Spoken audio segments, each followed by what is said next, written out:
आप सभी को प्रातःकालीन बेला में हार्दिक अभिनंदन है।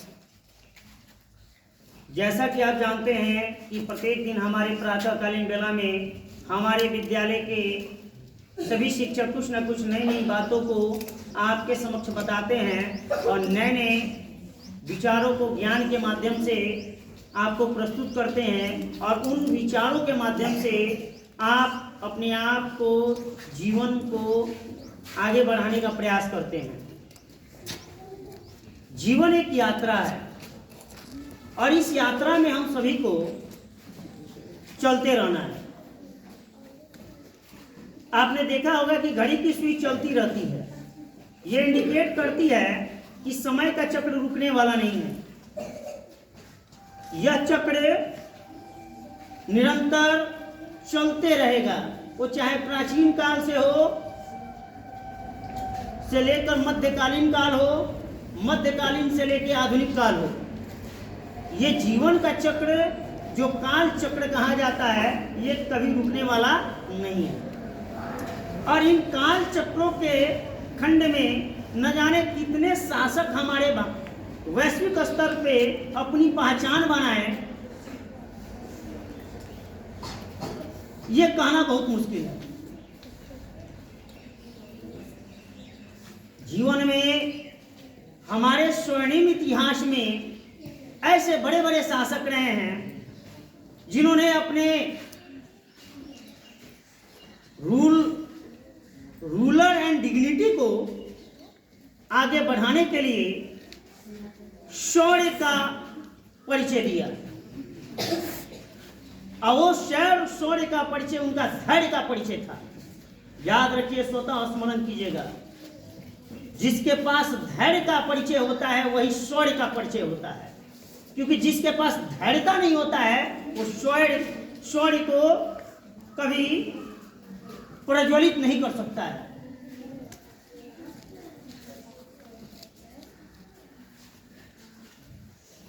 न जाने प्राचीन काल से वर्तमान कालखंड के बीच में कितने शासकों ने भारत और विश्व पर राज किए और अपनी पहचान को आज भी बनाए हैं।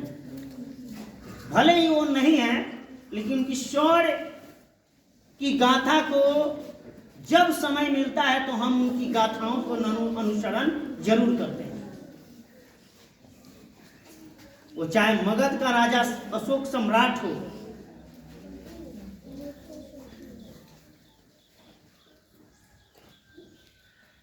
या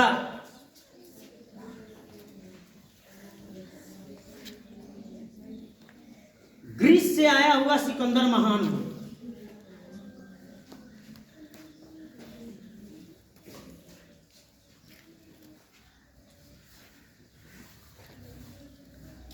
या पाटलिपुत्र की स्थापना करने वाला अजातशत्रु,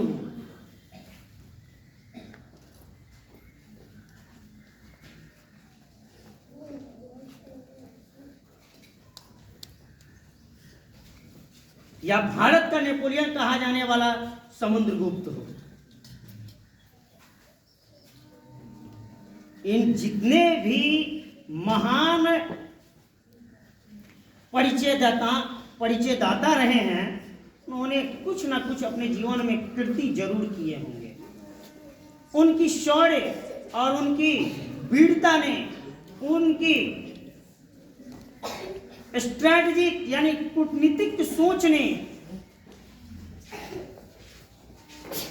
डिप्लोमेटिक आइडिया ने कहीं ना कहीं उनको कुछ ना कुछ उपाधि जरूर दिया है। आज उन्हीं उपाधियों में मैं ऐसे महापुरुष का नाम इस प्रातःकालीन बेला में प्रस्तुत करने जा रहा हूं। ना ही वो किसी शब्दों का मोहताज है और ना ही किसी धातु से उसे तुलना की जा सकती है। वह स्वयं एक डायमंड है।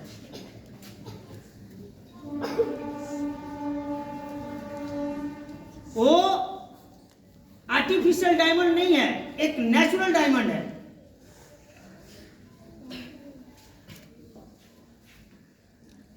जो जब तक उसकी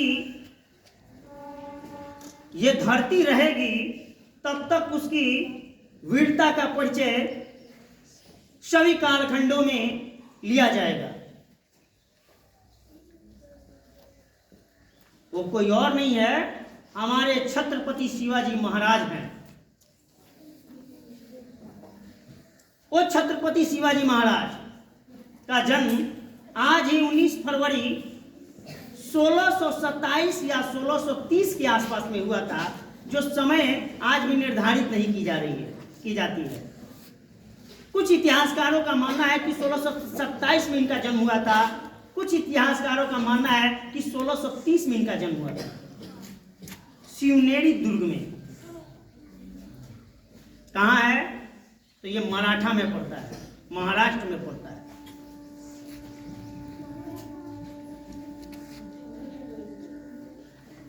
ये ऐसे धार्मिक महिला की कोख में जन्म लिए जो स्वयं महाभारत और रामायण की गाथाओं को और उनकी इतिहास को अपने जीवन काल में खुद अपनाई हैं। और कोई और नहीं है, वो जीजाबाई हैं, जो आज भी हम कहते हैं कि छत्रपति शिवाजी महाराज के माता का नाम जीजाबाई है। जीजाबाई वो थी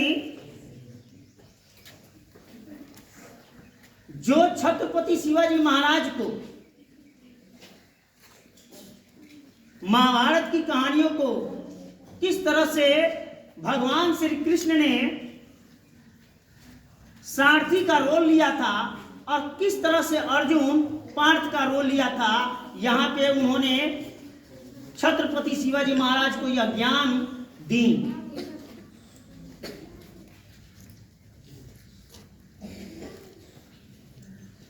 उन्होंने यह बताया कि समय आने पर कभी कभी मनुष्य स्वयं को सारथी और नहीं तो स्वयं को पार्थ बनाना पड़ता है।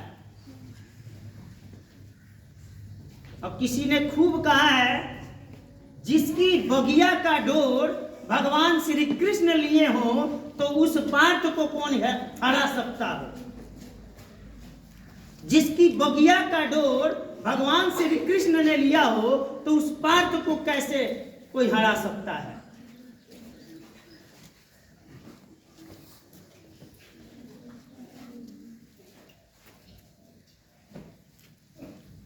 धार्मिक और कुशल प्रचारक महिला कही जाने वाली जीजाबाई कि यह उनकी जो जीवन का इतिहास क्रम रहा, अनुभव रहा, उस सभी अपना अनुभव को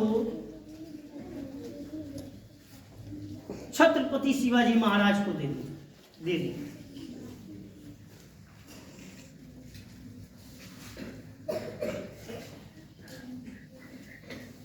और तो इनके पिताजी भी जो थे शाहजी भोसले, वो भी कुशल और स्ट्रेटेजिक वॉरियर थे।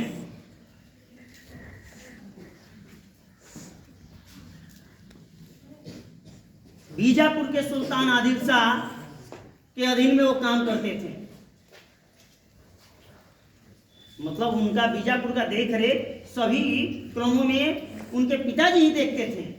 लेकिन एक बात जरूर है, यहाँ पे कुशल रणनीति एक जरूर देखा जा सकता है।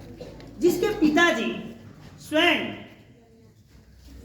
बीजापुर का सुल्तान आदिल शाह हमेशा शिवाजी से खपा आने वाला व्यक्ति, उनके पास से शाहजी भोसले काम करते थे इनके पिताजी, और उन्होंने पिताजी के विपरीत अपना अभियान चालू किया।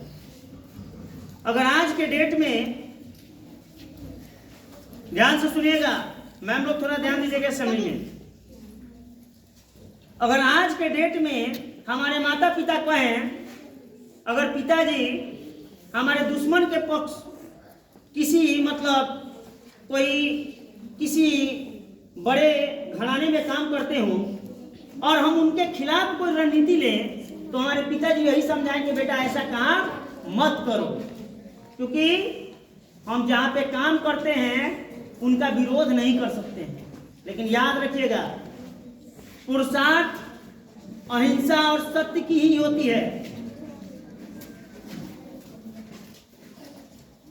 पुरुषार्थ हमेशा अहिंसा और सत्य की ही होती है। आदिल शाह के अधीन काम करने वाले शाहजी भोसले का परवाह किए बिना उन्होंने बीजापुर से क्या किया, आदिल शाह से उन्होंने क्या किया कि दुश्मनी ली। छत्रपति शिवाजी महाराज के दो सबसे बड़े दुश्मन थे, एक बीजापुर का सुल्तान आदिल शाह था और एक दक्कन में राज करने वाला औरंगजेब था। आज भी दक्कन भारत दक्षिण भारत के भाग को कहा जाता है। अब कहिएगा कि सर औरंगजेब तो उत्तर भारत में रहता था। नहीं, शुरुआती पीरियड में औरंगजेब का इतिहास रहा है कि दक्षिण भारत में रहा है और बाद में वो उत्तर भारत यानी आगरा के पास गया है। आगरा आपको उत्तर प्रदेश में पड़ता है।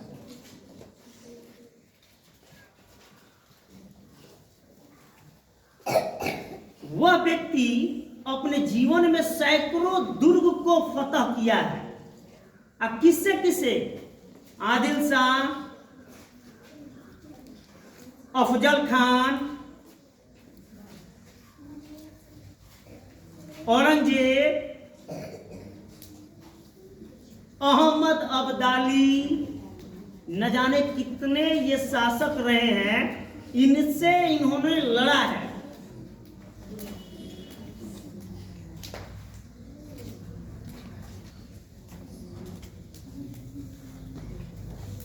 एक बार की घटना है। अफजल अहमद अपने दरबार में बुलाया था। जानते हैं, अफजल अहमद अपने दरबार में बुलाया था और उस समय क्या होता है कि वो संधि के लिए बुलाया जाता है। ये चाहता है कि उससे वार्ता करने के लिए। संधि किसके लिए? शांति। कोई अगर लाख दुर्ग आप जीतते जा रहे हैं तो कभी कभी ऐसा होता है कि जैसे ज्यादा आपको मानहानि होगी या कई सैकड़ों सैनिक मारे जाएंगे, कई क्षतियां होंगी, तो उसके बीच में लोग क्या करते हैं, सब कोई शासक एक दूसरे के बीच में संधि कर लेता है। अफजल अहमद वही चाहता था। किससे संधि करना चाहता थे जी? छत्रपति शिवाजी के साथ। तो छत्रपति शिवाजी तैयार हो गए कि चलो भाई, अगर युद्ध लड़ेंगे तो सैकड़ों सैनिक मारे जाएंगे, सैकड़ों माताएं विधवा हो जाएंगी, सैकड़ों भाई बहनों का देहावसान हो जाएगा। इस बीच जा रहे हैं, लेकिन उनके सहपाठी रहते हैं, उनका नाम याद नहीं अभी, मित्र रहते हैं खासम खान, छत्रपति शिवाजी के, यूं समझ लीजिए एक मंत्री की तरह थे। तो कहते हैं, जानते हैं क्या, कि देखिए अफजल अहमद बहुत कूटनीतिज्ञ शासक है, उसके बातों पे विश्वास नहीं कर सकते हैं। इस बात को छत्रपति शिवाजी महाराज को ये बात अच्छा लगा कि भाई शत्रु से मिलना है और शत्रु से संधि करना है तो चौकना जरूर रहना पड़ेगा, नहीं तो चौकना नहीं रहिएगा तो समय का तलाश देखते हुए आपको सफाया कर देगा। इस बीच क्या होता है कि यह बात उनका दिमाग में खटक गई, तो उन्होंने क्या किया कि रक्षा कवच बॉडी में होता है, जैसे लोहे का पहले शासक लोग पहनते थे, और बाघ का मुकुट उकुट पहनते थे लोग इस तरह से, ठीक है, कि अगर कोई शासक हम पे वार करेगा तो क्या करेगा कि उसपे उसके शरीर पे कुछ प्रहार नहीं हो सकता है। अब पीछे से क्या कर लिए थे, ध्यान से सुनिएगा, पीछे डांड में एगो क्या किए थे कि बाघ का पंजा रखे थे और लोहा का था, बाघ का पंजा था, लोहे का था। अब अफजल अहमद जो था 6.5 फीट का था, ये 5.5 फीट के थे, 5 फीट 6 इंच 7 इंच 8 इंच। अब भाई 6.5 फीट आदमी अब अंडरटेकर के सामने अभिषेक सब खड़े हो जाता, का होगा, उठा के एक तैयारी कहेगा चल तुम्हारा स्वर्गवास कर दे रहे हैं भाई। वो समझ लिए उस समय अफजल अहमद एक अंडरटेकर की तरह था, और छत्रपति शिवाजी महाराज मात्र 5.5 फीट के थे।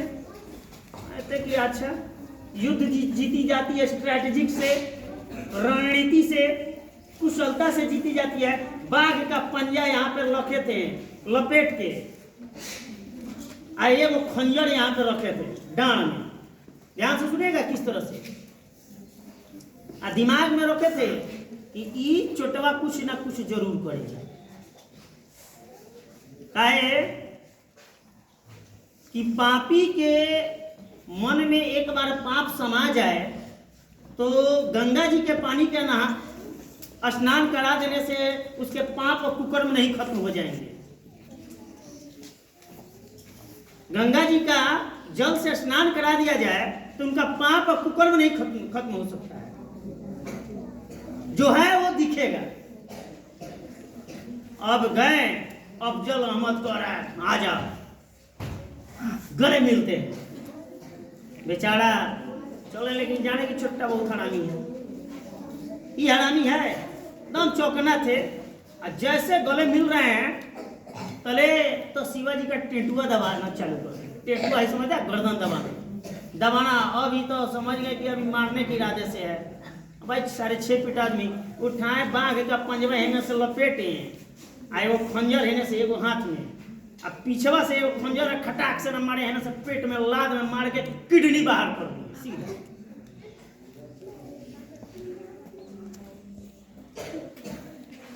पीछे से खंजर मारे, अब ये आगे से मतलब बाघ का पंजा लोहा का पंजा मारे, लाद में एकदम किडनी बाहर आ गया।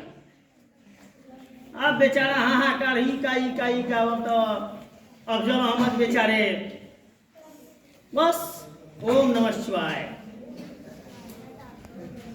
ठीक है। इस प्रकार देखिए, जहां पे ताकत की जरूरत हो तो वहां पे ताकत का इस्तेमाल कीजिए, और जहां पे ताकत आप पे हावी हो जाए तो वहां पे रणनीति का इस्तेमाल कीजिए।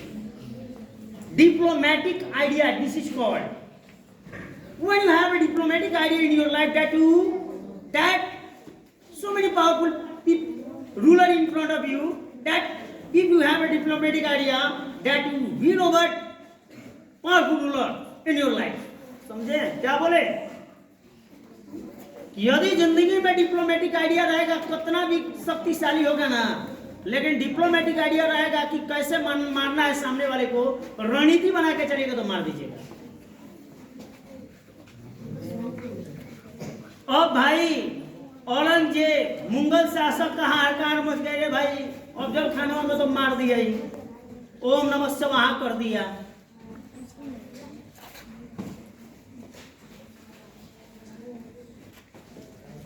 उसके बाद अपना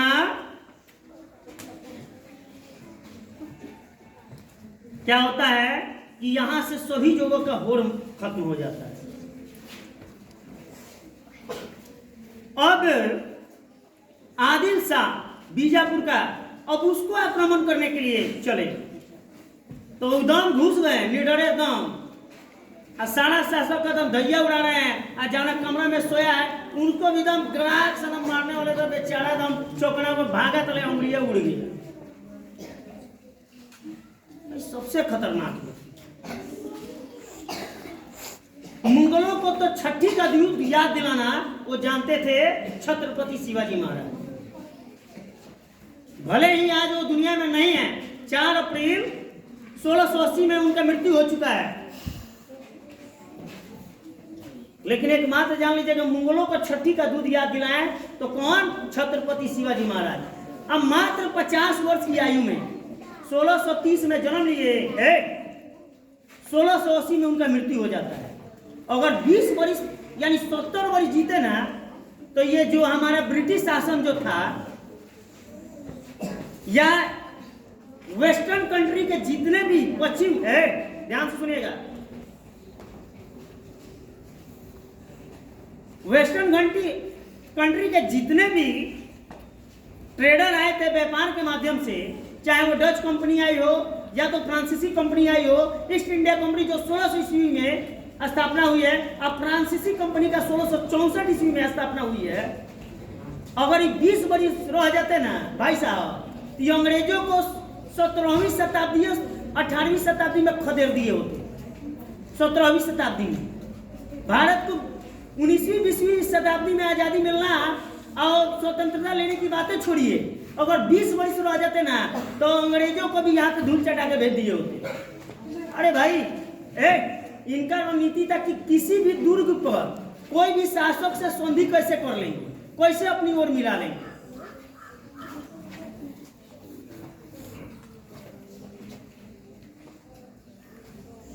तो याद रखिएगा, आपकी कीर्ति कोई भूलने वाला नहीं है।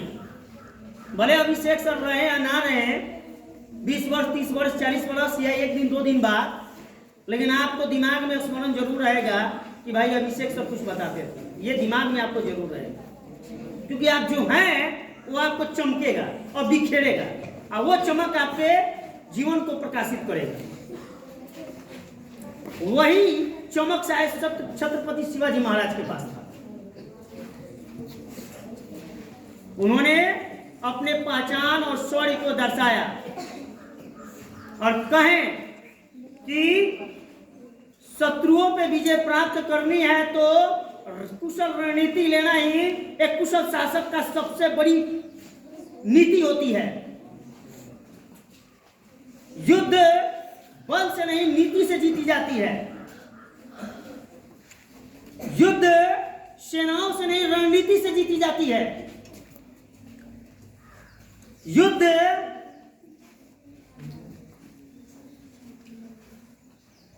वित्तीय शक्ति से नहीं, कूटनीतिक के शक्ति से जीती जाती है।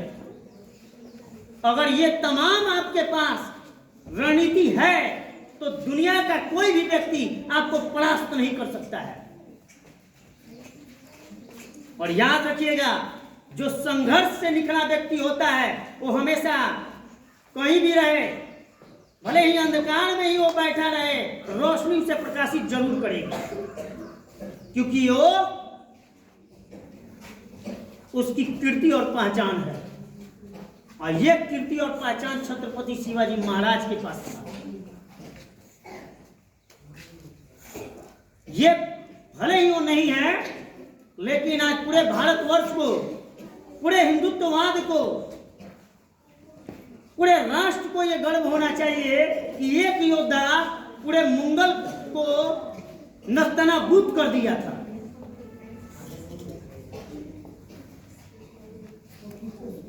एक योद्धा पूरे दक्षिण भारत से लेकर उत्तर भारत से लेकर पश्चिम भारत से लेकर पूर्वी भारत का अपनी पहचान बना लिया था। एक योद्धा से विश्व की सभी बड़ी बड़ी योद्धा उसके सामने नतमस्तक थे, वो छत्रपति शिवाजी महाराज। तो हमें उनकी जयंती समारोह को हमेशा याद रखना चाहिए और इनकी कीर्ति और प्रकाष्ठा को नहीं भूलना चाहिए। इन्हीं शब्दों के साथ अपनी वाणी